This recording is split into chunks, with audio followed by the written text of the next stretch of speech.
조선왕자 전. 조선조 최고 비운의 왕세자인 사도세자 이황. 사도세자 이황은 영조의 차남으로 모친은 영조의 후궁 영빈 이씨인데 정실 부인은 해경궁 홍씨이며 그녀와의 사이에서 제22대 국왕 정조를 낳았는데 묘호는 장초, 시호는 의황제입니다. 아버지 영조의 명으로 뒤주에 갇혀 8일 만에 사망했으며 이모년에 일어나 이모화변이라 하는데 영조가 내린 시호는 사도 두 글자였지만 정조가 즉위하자마자 장원을 존호로 올려 사도장원 세자가 되었습니다. 그 후 계속 존호가 더해져 사도수 덕돈 경홍 인경지장 윤융범 김영창 유찬 원한성 계상 현의장원 세자로 엄청 길어졌고 장원세자가 죽어 사도세자가 되었다는 말도 있지만 사실이 아닌데 둘 다 죽은 뒤에 붙은 시호입니다.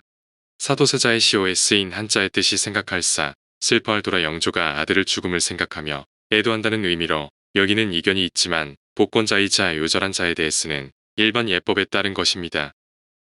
영조 11년인 1735년 1월 21일 영조와 후궁 영빈 이씨 사이에 외아들로 태어났는데 당시 영조는 42세의 고령이었고 생모 영빈 이씨도 당시 40세라 영조는 어렵게 얻은 늦둥이 왕자의 탄생을 당연히 매우 기뻐했습니다. 영조는 사도세자가 태어난 즉시 정실 정성왕후 서씨의 양자로 공식 입적한 후 원자로 정했고 이듬해에는 이제 막 돌이 지난 원자를 왕세자로 정식 책봉했는데 세자가 읽을 책을 직접 밤을 새워 필사했다고 합니다. 사도세자는 젖먹이인 어린 나이에는 총명한 모습을 많이 보였는데 3살에 다식을 받자 수자, 복자가 박힌 과자는 먹고 팔괘를 박은 것은 먹지 않아 궁녀들이 권하자 팔괘는 우주의 근본이니 아니 먹겠다고 했답니다. 또한 5살 때는 밥을 먹다 영조가 말을 걸자 입에 밥을 전부 뱉고 답해 왜 음식을 뱉었냐고 묻자 소학에서 부모가 부르실 때는 입에 있는 걸 뱉고 말하는 게 효라고 배웠습니다라고 답했다고 합니다. 천자문을 배우던 중에 사치치와 가멸부자에 이르자 치자를 짚고 자신이 입은 옷을 가리키며 이것이 사치라라고 했는데 나인들이 세자가 알고 말하는지 궁금해 비단과 무명을 놓고 어느 것이 사치냐고 물었습니다. 그러나 세자는 비단을 집어들고 이것은 사치라고 하더니 무명을 짚고는 무명은 사치 아니다라고 했다고 한중록과 영조실록에 기록되어 있는데 이 장면은 영화사도에서 정조의 어린 시절 모습으로 구현되었습니다. 그러나 영조는 태어난 지 100일도 안 된 세자를 세자의 생모인 영빈 이씨와 떨어뜨려 선의왕후가 생전에 기거하던 저승전에 머물게 하고 경종과 선의왕후를 모시던 궁녀들에게 세자의 시종을 들게 했습니다. 저승전은 오래 비어 있었고 근처에 희빈 장씨가 머물며 인현왕후를 저주한 것으로 유명한 취선당이 있었는데 해경궁 홍씨는 한중록에서 이것들이 남편을 망치게 한 직접적인 원인이라고 주장했습니다. 불길한 취선당을 소주방으로 삼아 그곳에서 세자를 위한 음식을 만들게 한 것이 문제라는 것인데 미씨는 그렇다 쳐도 한참 부모의 손길이 필요한 아기를 품에서 떨어뜨려 키우는 것은 좋은 방식이 아니었습니다. 영조는 선왕을 모시던 궁인들로 하여금 세자를 모시게 해서 세자의 권위를 세워주고 경종 독살설로부터 벗어나기 위한 방책이었지만 이 궁인들은 워낙에 친소론, 경종 지지 성향이었습니다. 그래서 영조의 뜻과는 다르게 소론 궁인들은 동궁에서 크고 작은 분란을 일으켰는데 한중록에 따르면 리덕격인 최상궁과 한상궁이 원흉으로 영빈 이씨를 업신여기며 세자를 자주 만나지 못하게 했다고 서술했습니다.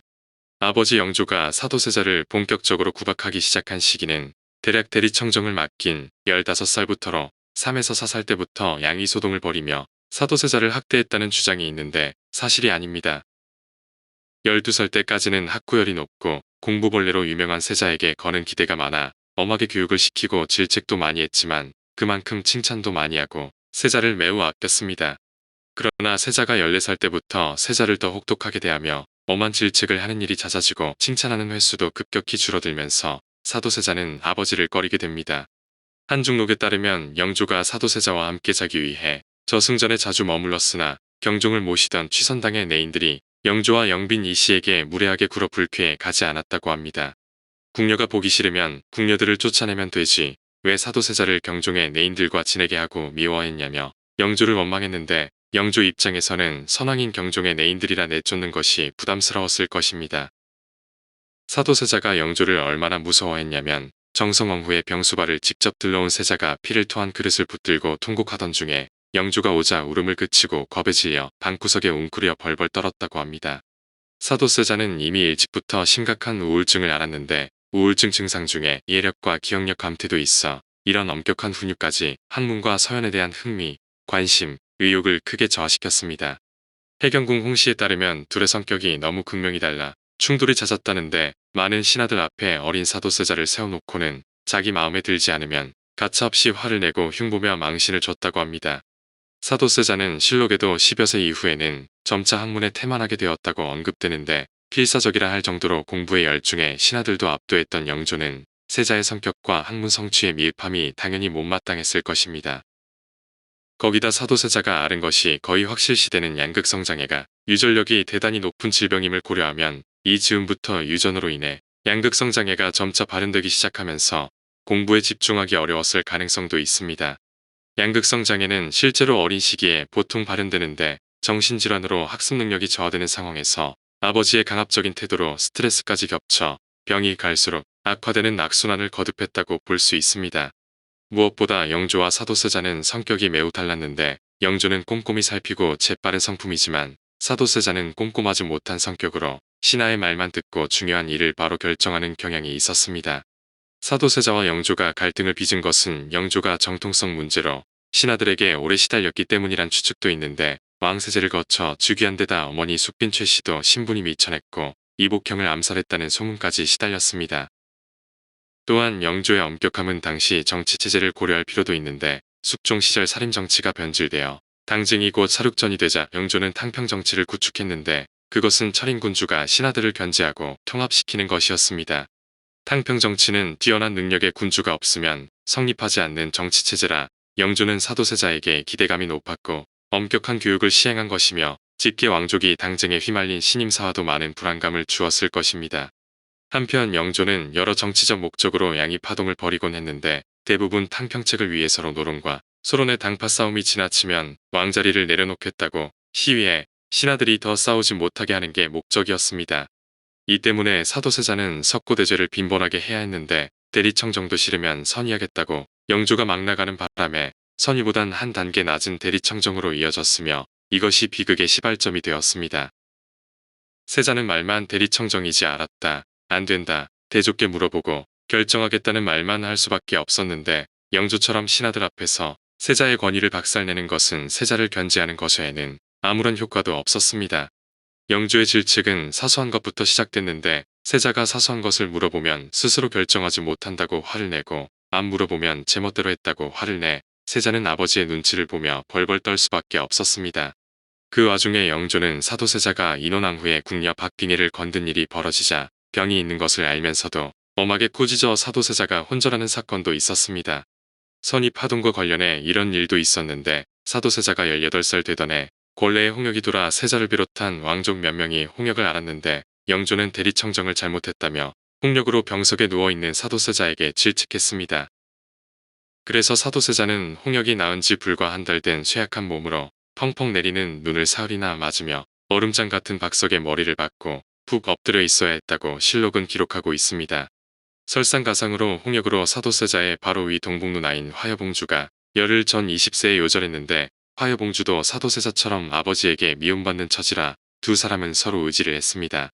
그런 화여봉주가 죽은 지 2주도 채 되지 않은 시점에서 영조는 선의를 하겠다고 해서 사도세자는 각별했던 누나를 잃고 홍역에서 나은 직후의 몸으로 열흘 가까이 다시 한번 눈밭에서 석고대죄를 해야 했습니다. 이런 현상이 나날이 심해지던 중 사도세자를 귀여워해 주던 할머니 대비 인원왕후 김씨와 정모, 정성왕후 서씨가 잇따라 세상을 떠나자 사도세자는 정신 이상 증세를 보이기 시작했습니다. 세자는 도교의 주문인 옥주경을 읽기 시작했는데 그해 겨울쯤부터 옥주경에 등장하는 신인 뇌성보와 천존의 환각이 보이기 시작해 두려움에 떨었다는데 인원왕후가 사망한 지 6개월도 되지 않은 상중에 살인을 시작합니다. 나중에는 자신을 모시던 궁녀를 잔혹하게 죽이고 피범벅이 될 때까지 때려서 강간하며 궁궐에서 도망쳐 평양까지 비밀리에 놀러가는 등 갖가지 기행을 벌여 생모 영빈 이씨마저 제정신이 아니라고 한탄할 지경이었습니다. 앞에서 말한 세자가 2년 후에 친방 궁녀를 범한 것을 안 영조가 반성문을 쓰게 했는데 잘못을 제대로 쓰지 않아 분노에 양해하겠다고 선언하자 사도세자는 나가는 길에 혼절했고 우물에 뛰어들어 자살 소동까지 벌였습니다. 한중록에 의하면 사도세자는 온양행궁에 가고 싶다는 이유로 친여동생인 화완홍주에게 칼을 들이대며 영조를 설득하라고 협박했고 1760년 여름에 가뭄이 심해지자 영조는 세자 때문이라며 욕설을 퍼부었다고 합니다. 사도세자는 1757년 6월 어느 날 하루에 내시와 나인을 6명 살해했는데 기록상 사도세자가 저지른 첫 번째 살인이었으며 이후 이유 없이 주변 내시, 나인 등을 죽이고 인도로 고문하기 시작했습니다. 사도세자의 살인은 1757년부터 시작되어 이모화변이 일어난 1762년까지 5년 정도 이어졌으며 죽인 사람들이 100여 명인 것은 과장되었을 것이라고 주장하지만 6명을 한 번에 죽인 것을 보면 무리가 아닙니다. 50기를 어려워하는 강박장애인 의대증을 갖고 있었는데 의학용어가 아닌 실록에 등장하는 병명으로 옷을 입기 전에 귀신인지 확인하려고 걸어두거나 불결한 것으로 간주해 불사르는 등 곱게 갈아입는 적이 없었습니다. 옷을 갈아입어야 하면 수없이 갈아입으며 불안과 폭력성을 보였고 시중을 드는 나인들을 폭행하거나 죽이는 일이 다반사라서 나인들과 내관들이 무섭고 살기 위해 세자의 50기 시중을 기피하게 되었습니다. 결국 어쩔 수 없이 세자빈인 해경궁 홍씨가 세자에게 의복을 갈아입히는 일을 맡았지만 그런 해경궁조차 영조에게 제대로 얘기를 못했다며 세자가 던진 바둑판에 맞아 눈알이 빠질 뻔했습니다. 이 사건으로 홍씨는 며칠 동안 앞을 못 보고 바깥 출입을 못할 정도로 부은 눈으로 있어야 했고 결국 세자가 가장 사랑하는 후궁 박빙애가 시중을 들었는데 1761년 1월 시중을 들던 중 세자가 빙애를 때려 죽였습니다. 나경원이란 사람이 세자가 빙애를 죽인 일과 여러 일을 영조에게 고했는데 영조가 나경원을 두둔했으나 신하들이 그를 죽일 것을 요구해 나경원은 결국 처형되었습니다. 사도세자는 살인뿐 아니라 다양한 비행을 저지르는데 대표적인 사건이 이모화변 1년 전에 벌인 평안도 유람으로 사도세자는 몰래 유람을 가면서 내관에게 자신인 것처럼 연기하도록 시켰습니다. 그러나 오래 숨길 수 없었고 세자가 평안도 유람을 떠났다는 소문이 퍼져 몇몇 신하들이 평안도까지 찾아가 빨리 돌아가라고 애원했으며 분노한 유생들이 단체 행동을 하며 상소를 올리기 시작하자 급하게 돌아오게 됩니다. 관서인과 이모화변 당시 나경원의 고변 내용을 보면 세자는 유람과 사치에 열중한 것으로 추정되며 현고기에서는 그곳에서도 사람을 죽였다는데 즐겁게 대화를 나누다 갑자기 같이 있던 사람을 때려 죽였다고 합니다. 세자는 연회와 하사품, 후궁에게 주기 위한 사치품 구매 등에 많은 돈을 썼기 때문에 동궁의 예산이 비어서 내수사의 내탕금을 영조의 허락도 없이 갖다 썼고 그것도 모자라 시전 상인들에게 돈을 빌렸습니다. 말이 빌리는 거지 실제로는 왕세자가 백성을 갈취한 것인데 영조가 사도세자의 비행을 뒤늦게 눈치채고 홍화문에 나갔을 때 백성들의 반응이 매우 흉흉했다고 실록은 기록합니다. 이모화변 직전 사도세자의 악행은 궁궐의 비밀이 아니라 저작거리의 공공연한 비밀이었으며 영조 몰래 빈번하게 궁궐을 나가는 사도세자 때문에 사도세자를 사칭하는 범죄자, 집단이 생기는 등 많은 피해자가 발생했습니다. 집단 강간을 일삼는 범죄 집단이 당당하게 세자를 사칭했다는 것을 고려하면 몰래 궁궐을 나가 사도세자가 어떤 일을 저질렀으며 어떤 소문이 도성에서 돌고 있었는지 대충 짐작이 가능할 것입니다. 사도세자의 이런 범죄 행각과 살인의 가장 큰 문제는 철저하게 문제를 제대로 제기하지 못하는 약자에게만 집중되었다는 것으로 정신병을 앓은 것은 사실이나 대부분의 기간 동안 사도세자는 사람을 가려서 해쳤습니다.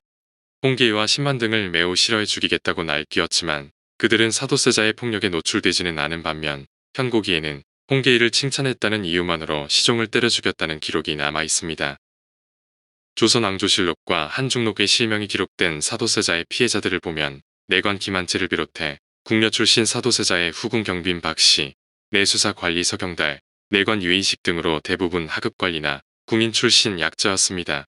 가족들 중에서도 사도세자보다 지위가 낮은 구성원은 폭력에 그대로 노출되었는데 여동생 화환홍주는 사도세자에게 칼로 살해 협박을 당했고 정실 해경궁 홍씨는 바둑판을 던져 눈이 빠질 뻔했습니다. 또한 맞아 죽은 후궁 경빈 박씨, 마음대로 취해놓고 홀대하다 혼날 것이 무서워서 낙태시키려고 하다 방치한 후궁 숙빈 임씨 등인데 경빈 박씨를 죽이고 방치한 채 나가버려 해경궁이 몰래 장례를 치러줘야 했습니다. 경빈 박씨를 죽인 후 서자 은정군을 칼로 쳐 연못에 던졌으며 해경궁은 세손을 해치려고 할 수 있다고 두려워해 부친 흥봉원에게 영조가 정조를 칭찬한 일을 사도세자가 알지 못하도록 해달라고 요청할 정도였습니다. 이런 비행이 몇 년째 지속되자 영조도 사도세자에 대한 기대를 점점 버리기 시작했는데 몇 개월째 진연을 하지 않는 세자에게 문제 제기를 하지 않고 사도세자가 진연을 청해도 무시하거나 다른 궁으로 거처를 옮겼습니다. 나경원은 액정별감 나상원의 형으로 환관들이 반란을 모의하고 있다고 주장해 영조를 만나지만 나경원이 고변한 것은 반란이 아니라 사도세자가 저지른 10가지의 비행이었습니다. 나경원은 사도세자의 비행이 담긴 종이를 영조에게 건넸고 소식을 들은 사도세자가 홍화문 앞에서 석고대죄했으나 영조의 분노는 풀리지 않았고 이후 사도세자는 매일 석고대죄를 했습니다. 그러나 석고대죄만 한 것은 아니고 나경원의 배후를 찾아다니거나 상한 음식이 나오자 담당하던 화여봉주의 남편이자 대신 신만의 아들인 신광수를 죽이겠다고 날뛰었다는 것이 한중록에 기록되어 있습니다. 결국 나경원의 고변이 있은 지 20여일 후인 1762년 음력 윤호월 13일 사도세자는 영조에게 비참한 최후를 맞는데 불안에 떨던 사도세자가 수고를 통해 경희궁에 가 영조를 죽이려다 돌아온 일이 궁궐에 퍼진 것으로 보입니다. 이를 알게 된 영조는 왕을 죽이려 한 사도세자를 반역자로 규정하고 자결을 명령하는데 이를 영조에게 고변한 것은 생모 영빈 이씨로 아들을 죽일 것을 청하면서 해경궁 홍씨와 정조에게는 자비를 베풀어 달라고 말했습니다. 영조가 신하들이 보는 앞에서 사도세자가 왕을 시해하려고 했다고 외치자 사도세자는 머리를 풀어헤치고 꿇어앉아 울면서 용서를 빌었는데 머리가 땅에 부딪혀 피가 났으며 해경궁은 영조를 아버님이라 불렀다고 전했습니다. 통용되는 예법을 버리고 부정에 호소한 것이지만 아들의 절규와 신하들의 만류, 세손의 간청에도 영조는 사도세자에 대한 처분을 거두지 않자 사도세자는 정순왕후와 정조를 데려오게 해 죽음을 막아보려고 했습니다. 그러나 정순왕후는 경희궁에 있어 데리고 올 수 없었고 정조는 사도세자 측이 두 차례 들어오게 했으나 영조가 질책하고 정조에게도 경고한 후 효의왕후의 친인척에게 데리고 나가라고 지시해 내보냈습니다. 영조는 고변자가 영빈 이씨임을 알렸는데 이의장이 전하께서 깊은 궁궐에 있는 한 여자의 말로 인해서 국본을 흔들려 하십니까라고 묻자 이의장을 즉결 처형하라고 할 정도로 심하게 화를 냈습니다.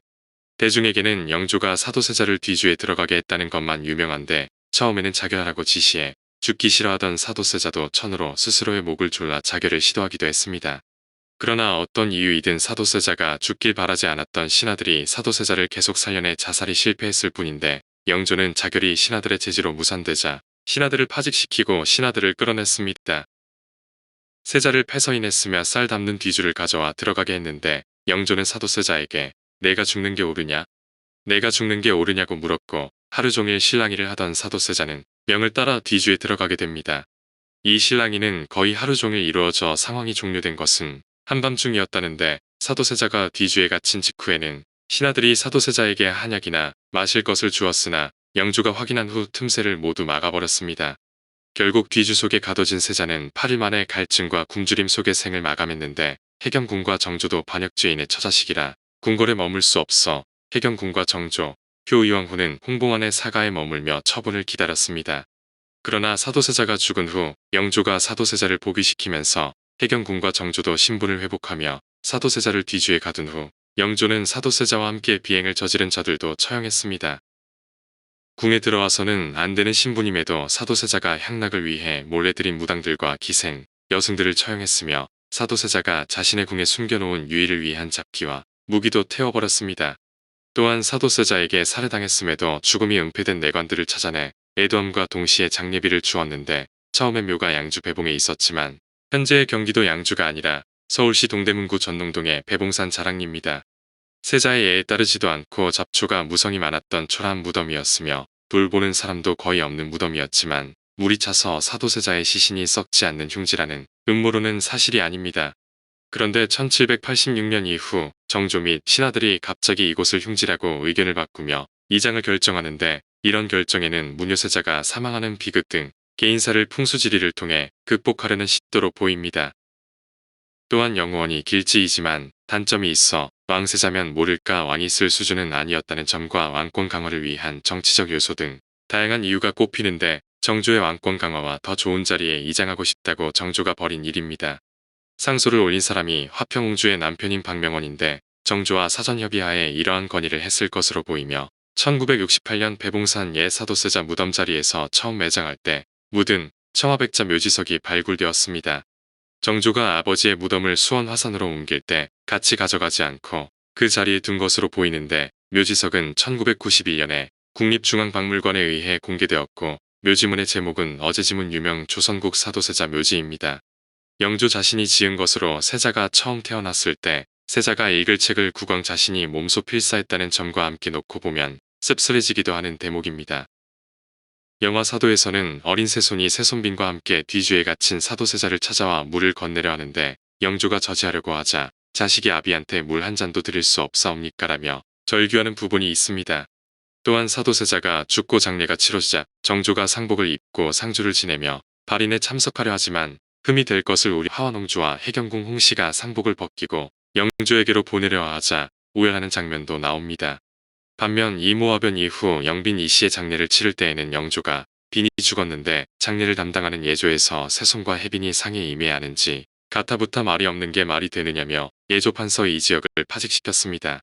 그러면서 세손 모자가 영빈의 발인날 공림을 하게 했던 사례가 있었는데 세손은 효장세자의 아들이 되어 영빈 이씨는 왕세손 정조와는 할아버지의 후궁일 뿐이었습니다. 정조는 즉위한 지 얼마 되지 않아 수옥묘를 경모궁으로 격을 높여 고쳐 불렀는데 영조가 왕을 낳은 후궁의 사당을 궁으로 봉한 예를 따른 것으로 왕의 생모처럼 생부의 사당을 궁으로 봉하는 예가 합당했습니다. 또한 사도세자에게 장언이라는 시호를 더해 올렸는데 이때 정조가 친히 편액을 써 달았으며 서쪽에 1.5일근의 두 문을 내어 창경궁 쪽의 문과 서로 통할 수 있게 했습니다. 이후 사도세자의 무덤을 수원부 읍지가 있었던 화산으로 옮기고 묘라는 낮은 격식에서 언으로 격상시켜 현룡원이라 명했으며 기존 수원부 읍지와 시가지를 이전하기 위해 수원화성을 축조했습니다. 효성이 지극한 정조는 자주 이화성으로 행차했다는데 훗날 고종 때 임금으로 추존되면서 받은 능호는 육능이며 능의 양식을 보면 오히려 정조의 능인 걸릉보다 더 웅장하고 화려하게 조성되었습니다. 다른 조선 왕릉과는 달리 정자각이 정면이 아니라 오른편에 비켜 세워졌는데 그 이유는 현룡원의 정자각을 지을 때 능상 바로 아래가 아니라 옆으로 비켜서 지으라고 정조가 명을 내렸기 때문입니다. 그 이유에 대해 정조는 뒤주 속에서 돌아가신 아버지의 앞을 막아서야 죽은 뒤에도 얼마나 답답하시겠느냐라고 말했고 그 말을 듣자 신하들은 통곡했다고 합니다. 현룡원 자리를 정할 때 신하들이 한성에서 수원까지의 거리가 88리라 임금이 원행 갈 때 80리 밖을 나갈 수 없다는 법도에 어긋납니다라고 반대하자 정조는 앞으로 수원을 80리로 정한다고 말해 성묘를 정당화시켰습니다. 이장한 후에는 하루가 멀다 하고 아버지의 무덤에 성묘하러 갔고 군주의 잦은 방문으로 육능을 관리하는 능참봉들이 고생했다거나 심지어 죽을 뻔했다는 이야기까지 있습니다.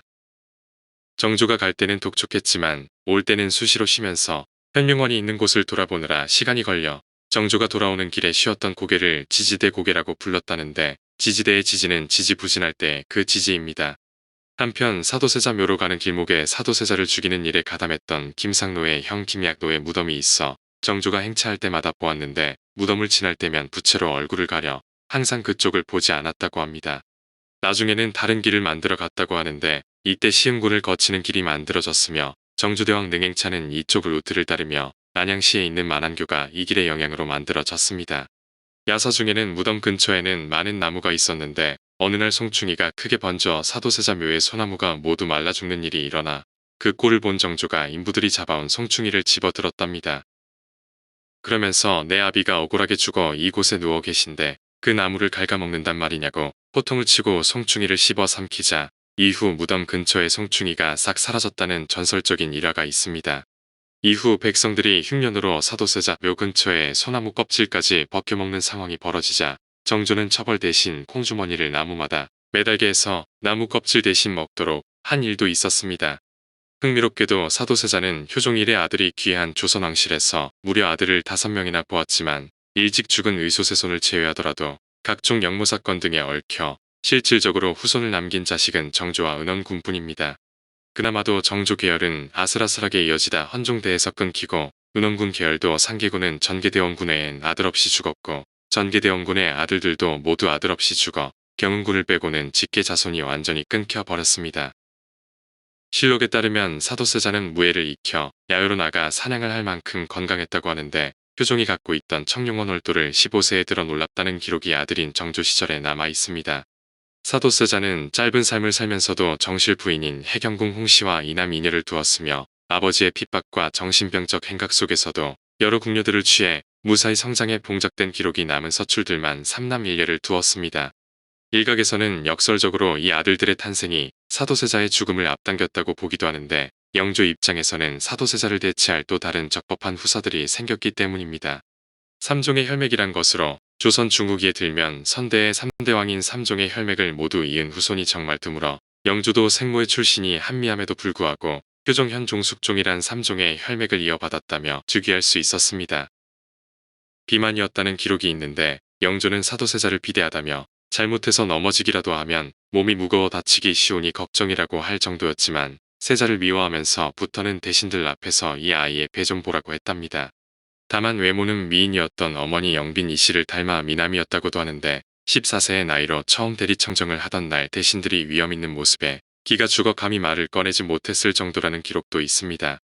평양에 갔을 때 당시에도 유명한 화가인 변상벽에게 초상화를 그리게 한 적이 있었는데 그림을 사도세자 생전에는 받지 못했다. 10년 후에야 정조와 해경궁 홍씨가 받아볼 수 있었다지만 아쉽게도 소재가 불분명합니다. 한중록에 의하면 사도세자는 숙빈 임시가 되는 궁녀 임시가 은원군을 임신하자 영조의 질책이 두려워 그녀를 낙태시키려고 했는데 얼마나 안면물수로 대했는지 해경궁 홍씨가 불쌍해 출산 때까지 돌봐주었다고 합니다. 해경궁 입장에서는 남편 첩인 임씨가 질투는 고사하고 피해자로 보일 지경이었는데 은원군이 태어나자 사실을 알게 된 영조는 한 달 넘게 사도세자를 꾸중했고 해경궁까지 투기를 안 해도 여자가 아니라며 꾸중했다고 합니다. 만약 영조가 사도세자보다 일찍 죽어 왕위를 계승했다면 연산군 뺨치는 조선 최악의 폭군이 되었을 가능성도 높은데 동복 동생인 화완홍주에게는 유독 냉정하게 굴어 화완홍주가 오빠를 두려워했다는 기록이 있습니다. 그러나 한편으로는 좋을 땐 좋고 나쁠 땐 굉장히 나빴던 것 같은데 학자들은 두 사람이 질펀하게 술자리를 가졌던 것으로 추측해 출간 여동생과 술을 마시며 즐기는 모습은 왕실에선 이례적인 모습입니다. 아버지 영조처럼 소설을 매우 좋아했는데 사도세자가 뒤주에 들어가기 바로 며칠 전인 1762년 5월 9일 중국 소설의 모본을 집필한 완산 이씨가 사도세자임이 밝혀졌습니다.